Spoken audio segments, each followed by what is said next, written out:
Hello students, welcome back to my channel. आज हम पढ़ने जा रहे हैं मैथमेटिकल लॉजिक के एक्सरसाइज 1.1। तो एक्सरसाइज 1.1 में मैथमेटिकल लॉजिक का क्वेश्चन नंबर फर्स्ट है, state which of the followings are statement. State which of the followings are statement, justify in case of a statement state its truth value. इसका मतलब ये होता है कि जो एग्जांपल्स दिए हैं उनमें से ये फाइंड करो कि कौन से स्टेटमेंट है। अगर स्टेटमेंट है तो justify in their truth value. अगर वो स्टेटमेंट है तो उसकी ट्रूथ वैल्यू क्या होगी, क्योंकि स्टेटमेंट एक तो ट्रू होते हैं या फिर फॉल्स होते हैं। तो पहले हमें यहाँ पे सेंटेंस और स्टेटमेंट एक साथ दिए हुए हैं, तो इसमें से हमको स्टेटमेंट चूज करना है। अगर स्टेटमेंट कौन सा है और सेंटेंस कौन से है ये चूज करके, अगर स्टेटमेंट है तो उसकी ट्रूथ वैल्यू लिखना है और सेंटेंस है तो वो सेंटेंस है करके लिखना है। कौन से सेंटेंस है ये लिखना है। तो सबसे पहला एग्जाम्पल देखो, 5 + 4 = 13। सबसे पहला एग्जाम्पल देखते हैं, 5 + 4 = 13। अब देखो यहाँ पे 5 + 4 13 होते हैं क्या? नहीं, 5 + 4 9 होते हैं, मतलब ये फॉल्स स्टेटमेंट है। अगर फॉल्स है तो वो क्या है? स्टेटमेंट है, क्योंकि स्टेटमेंट ट्रू या फॉल्स होते हैं। तो ये क्या होगा? It is a false statement, या फिर ऐसा भी लिख सकते हैं, it is a statement, it is a statement which is true, it is a statement which is false and justify their truth value। अगर ये false है तो उसकी truth value क्या होगी? their truth value is f, their truth value is f। अगर true statement होता है तो उसकी ट्रूथ वैल्यू t आती है, और अगर फॉल्स स्टेटमेंट आता है तो उसकी ट्रूथ वैल्यू f आती है। ठीक है, अब नेक्स्ट एग्जांपल देखते हैं। नेक्स्ट एग्जाम्पल है x - 3 = 14। ठीक है, तो ये है नेक्स्ट एग्जाम्पल। इसका सॉल्यूशन क्या होगा? अब देखो ये x - 3 = 14, तो यहाँ पे x की वैल्यू दी नहीं है। हम यहाँ पे x की वैल्यू कुछ भी रख सकते हैं, हम दी नहीं है इस x की वैल्यू। ठीक है, अगर हम x की जगह 11 रखते हैं तो 11 x की जगह हम 17 रखते हैं। 17 - 3 = क्या होगा? 14 होगा, तब ये सही होगा। लेकिन यहाँ पे x की वैल्यू क्या रखना है ये दिया नहीं हुआ है क्या? नहीं है, इसलिए हम ये आइडेंटिफाइड नहीं कर सक रहे हैं कि ये स्टेटमेंट ट्रू है या फॉल्स है। तो ये ऐसे स्टेटमेंट को कहते हैं it is an open statement. It is a open statement, open sentence. It is a open sentence, ये सेंटेंस है, स्टेटमेंट नहीं है। क्यों स्टेटमेंट नहीं है? क्योंकि ये ट्रू है या फॉल्स है हम ये बता ही नहीं सक रहे हैं, क्योंकि यहाँ पे x की वैल्यू दी हुई नहीं है। अगर यहाँ पे x की जगह हो सकता है 17 भी हो, कि कुछ भी हो सकता है। ठीक है, so it is an open sentence and hence it is not a statement. ये ओपन सेंटेंस है, इट इज, इसलिए ये स्टेटमेंट नहीं है, hence it is not a statement. ठीक है, अभी थर्ड वाला एग्जाम्पल देखते हैं। थर्ड वाला जो है close the door. Close the doors. देखो third example, close the door क्या है ये? जैसे हम कहते हैं, किसी को कमांड कहते हैं दरवाजा बंद कर दो, तो इस तरह के सेंटेंस हमने पढ़े थे। कौन सा सेंटेंस है ये? Imperative sentence. ठीक है, हम कहते हैं please give me water, please close the door, please open the window. इस तरह के जो सेंटेंस होते हैं उसे क्या कहते हैं? Imperative sentence. अब ये सेंटेंस है, स्टेटमेंट है क्या? नहीं है। अगर वो सेंटेंस है तो उसकी ट्रुथ वैल्यू रहती है क्या? नहीं रहती है। ठीक है, तो इसे हम लिखेंगे it is N imperative, it is an imperative sentence, hence it is not a statement। ये इंपरेटिव सेंटेंस है इसलिए ये स्टेटमेंट नहीं है, hence it is not a statement। समझ में आ रहा है आपको? अभी देखते हैं फोर्थ एग्जांपल जो है 0 is a complex number। 0 is a complex number।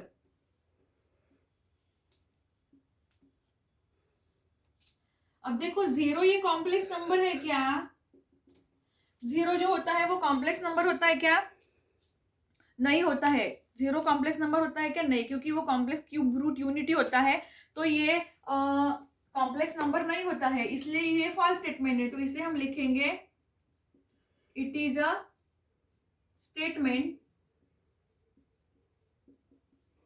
which is false and hence its truth value false है and their truth value is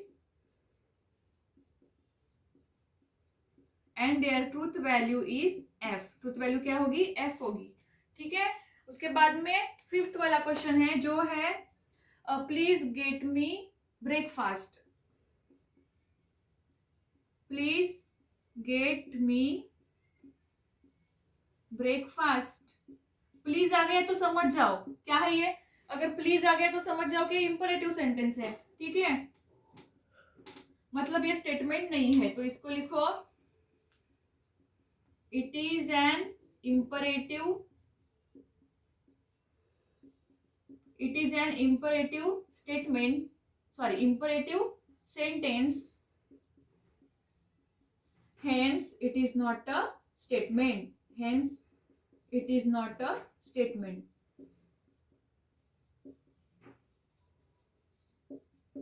ठीक है, यहाँ पे फिफ्थ एग्जाम्पल्स हो गए। अब देखते हैं सिक्स्थ वाला। सिक्स क्या है? Congruent triangles are similar.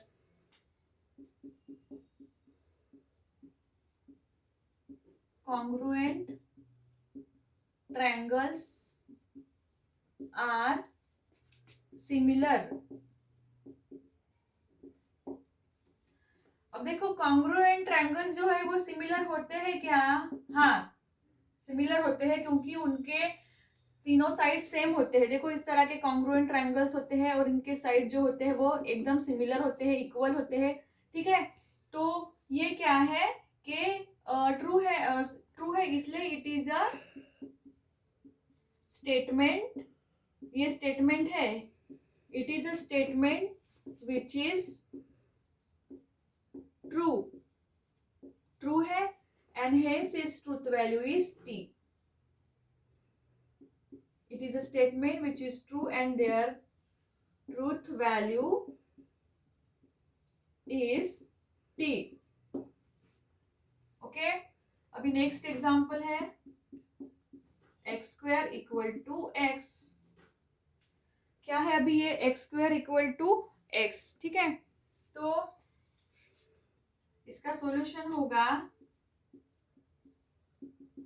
अब ये x square equal to x जो है, जैसे देखो जैसे वन स्क्वायर इक्वल टू क्या होता है? वन होता है। Minus one square equal to क्या होता है? ये माइनस वन का ये भी वन होता है। ठीक है, तो ये x square equal to x, x आएगा या नहीं ये हम नहीं बता सकते, तो मतलब यहाँ पे एक्स ही आएगा ये हम नहीं बता सकते, तो ये ट्रू है या फॉल्स है ये हम नहीं समझ पाएंगे इसमें, इसलिए ये क्या है? It is a open sentence. It is a open sentence and hence it is not a statement।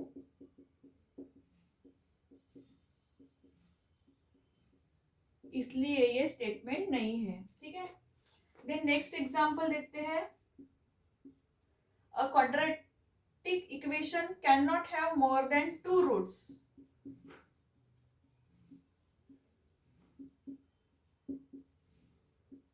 A quadratic equation cannot have more than two roots।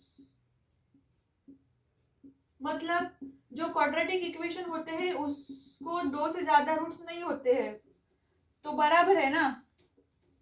Quadratic equation को दो से ज्यादा रूट होते हैं कि नहीं होते? जैसे क्वाड्रेटिक इक्वेशन बोलो तो जिसका स्क्वायर होता है टू होता है, समझो ये एक क्वाड्रेटिक इक्वेशन है। ठीक है, तो इस तरह का जिसका स्क्वायर टू होता है, जिसका पावर टू होता है, उसे क्वाड्रेटिक इक्वेशन कहते हैं, तो उसके रूट्स टू ही आएंगे। अगर इसका टू आता है तो x is equal to one, मतलब ये दो ही रूट्स आएंगे इसके। ठीक है, मतलब ये ट्रू स्टेटमेंट है,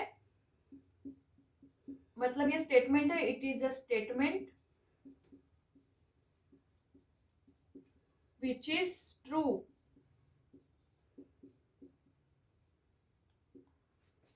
and their truth value is t. Their truth value is t.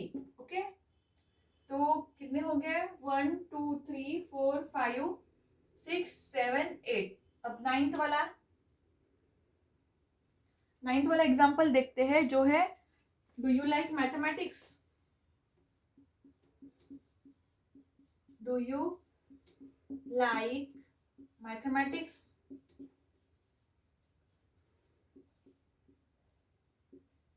देखो लास्ट में क्वेश्चन मार्क है, डू यू लाइक मैथमेटिक्स, क्या आपको मैथमेटिक्स पसंद है? सवाल पूछा गया है, मतलब ये क्या है? इंटरोगेटिव सेंटेंस है, यह स्टेटमेंट नहीं है।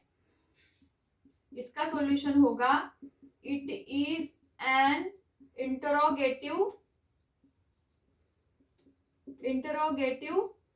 Sentence, hence it is not a statement. Interrogative sentence है इसलिए ये स्टेटमेंट नहीं है, क्योंकि ये ट्रू या फॉल्स नहीं हो सकता। ठीक है, नेक्स्ट है the sun sets in the west. The sun sets in the west. ठीक है, सॉल्यूशन,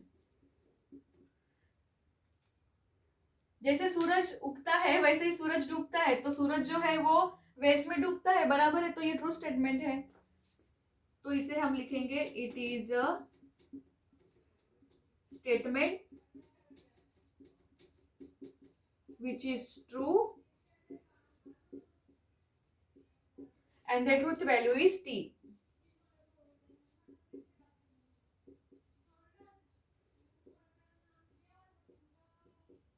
ठीक है, और नाइन्थ हो गया, अभी 10th है, all real numbers are whole numbers. All real numbers are whole numbers. क्या सभी रियल नंबर होल नंबर्स होते हैं क्या? देखो नंबर लाइन पता है आपको, इस तरह की नंबर लाइन होती है, यहाँ पे 1 2 3, इधर से -1 -2 -3 लिखते हैं। ठीक है, तो ये जो रियल नंबर होते हैं, ये होल नंबर, ये रियल नंबर होते हैं, ये होल नंबर होते हैं, लेकिन जो होल नंबर होते हैं वो रियल नंबर नहीं होते हैं, मतलब ये फॉल्स स्टेटमेंट है। जो रियल नंबर होते हैं ना, ये होल नंबर जो होते हैं वो रियल नंबर होते हैं, लेकिन real numbers are not a whole number, मतलब ये फॉल्स स्टेटमेंट है। तो ये होगा it is a statement which is false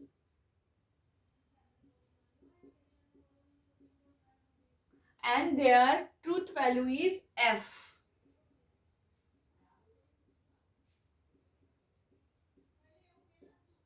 truth value f होगी। ठीक है, तो देखो यहाँ पे 10 क्वेश्चन कंप्लीट कर लिए हमने, कितने मिनट चले? 10 क्वेश्चन कंप्लीट कर लिए, और भी 4th क्वेश्चन है वो भी देख लेते हैं। अभी पहले इसका स्क्रीनशॉट निकालना हो तो निकाल लो।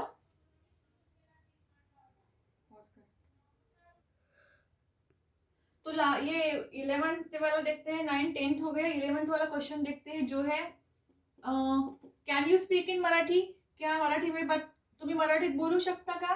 तो ये देखो इंट्रोगेटिव सेंटेंस है, तो ये होगा it is N interrogative sentence. It is N interrogative sentence, hence it is not a statement. Hence it is not a statement. उसके बाद में देखो 12th वाला है, 11 नहीं, ये 11th हो गया, ये 12th हो गया, ये 13 है। 13 x² - 6x - 7 is equal to 0 when x is equal to 7। क्या है, देखो यहाँ पे x की वैल्यू 7 दी हुई है, तो ये x 0 आता है क्या? ये इक्वेशन को सेटिस्फाई करता है क्या? तो देखो यहाँ पे एक्स स्क्वायर की जगह हम 7 रख के देखते हैं। 7 square minus 6 into 7 minus 7 is equal to 0। 7 का square root 49 minus 42 minus 7 is equal to 0। 49 में से 42 गए तो 7 रह गए, सो 7 माइनस 7 इज इक्वल टू 0। ठीक है, मतलब ये क्या है, सही है, मतलब ट्रू स्टेटमेंट है, फॉल्स स्टेटमेंट ट्रू है। So it is an statement which is true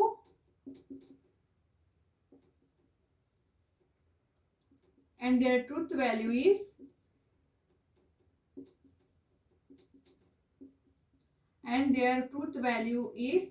t। ठीक है, अब देखो लास्ट नहीं 14 वाला देखो, the sum of cube root of unity is 0।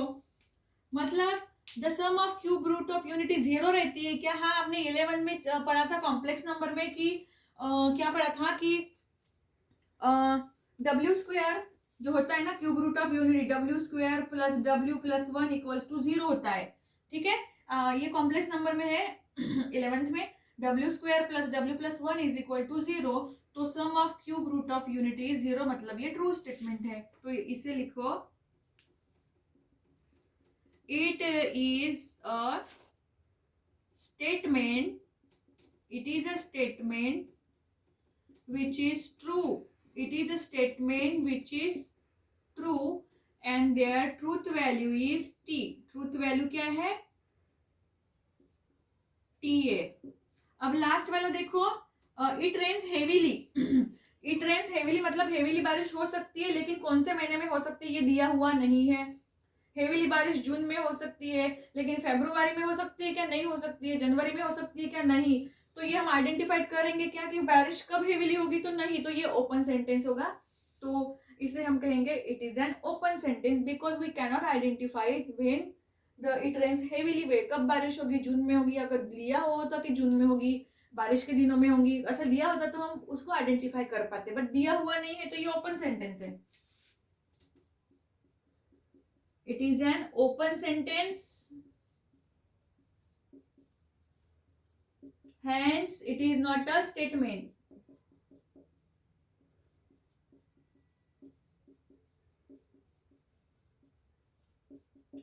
ठीक है, तो देखो यहाँ पे हमने exercise 1.1 chapter first mathematical logic में हम एक्सरसाइज 1.1 पढ़ रहे थे।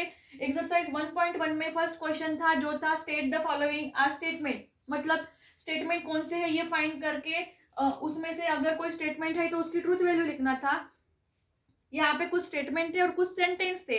अगर वो स्टेटमेंट है तो उसको लिखना है इट इज अ स्टेटमेंट, अगर ट्रू है तो ट्रू लिखना है, फॉल्स है तो फॉल्स लिखना है, उसकी ट्रूथ वैल्यू टी होगी या फिर फॉल्स होगी। और अगर सेंटेंस होंगे तो सेंटेंस अलग अलग टाइप के होते हैं, इंट्रोगेटिव, इंपरेटिव। तो अगर जो है वो आपको लिखना है कि ये इंट्रोगेटिव सेंटेंस है इसलिए ये स्टेटमेंट नहीं है, ये इंपरेटिव सेंटेंस है इसलिए ये स्टेटमेंट नहीं है। इस तरह से आपको लिखना होता है, एग्जाम में इसी तरह से लिखना होता है। ठीक है, तो यहाँ पे हमने एक्सरसाइज 1.1 में का क्वेश्चन नंबर फर्स्ट पूरा कंप्लीट कर लिया है। अब नेक्स्ट लेक्चर में हम देखेंगे क्वेश्चन नंबर सेकंड, और भी बहुत सारे क्वेश्चन है। ये एक्सरसाइज में टोटल 5 क्वेश्चन है और उसमें बहुत सारे सब क्वेश्चन भी है। तो आज हमने फर्स्ट क्वेश्चन कंप्लीट किया, उसमें के पूरे एग्जाम्पल मैंने बताए। नेक्स्ट लेक्चर में देखेंगे question number seconds. Okay, so अभी के लिए बस इतना ही। Thank you so much.